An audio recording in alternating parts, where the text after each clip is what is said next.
کوئٹہ میں Pashtun culture day 2024 کی مناسبت سے تقریبات پشتون روایات اور ثقافت کو اجاگر کرنے کے لیے کوئٹہ کے نوری نصیر خان کلچر کمپلیکس میں 23 ستمبر کو پشتون کلچر ڈے بھرپور جوش و خروش سے منایا گیا۔ اس حوالے سے سیمینار اور ثقافتی پروگرام منعقد کیے گئے، جن کی میزبانی عبداللہ اچکزئی اور امان اللہ نثار نے کی۔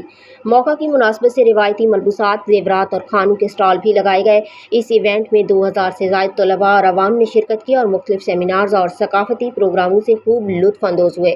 نوابزادہ زرین مگسی، پارلیمانی سیکرٹری برائے ثقافت و سیاحت، اور نور محمد جوگیزئی، سیکرٹری ثقافت، اس ایونٹ کے مہمان خصوصی تھے۔ کلچر ڈے تقریبات میں اعجاز آفاق، زینت جہاں، نورک شوقی سمیت دیگر گلوکاروں نے اپنی آواز کا جادو جگا کر پروگرام کو چار چاند لگا دیے۔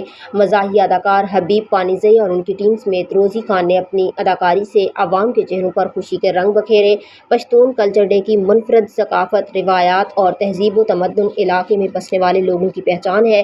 یہ دن منانے کا مقصد ان تمام روایات، ثقافت اور منفرد طرز زندگی کو بہتر طور پر سمجھنے اور اسے زندہ رکھنے کی کوشش ہے۔ نوجوانوں نے ڈھول کی تھاپ پر روایتی رقص کر کے سماں باندھا۔ یہ ثقافتی دن ہمیں پشتون قوم کی شاندار تاریخ، بہادری اور ثابت قدمی کی یاد دلاتا ہے۔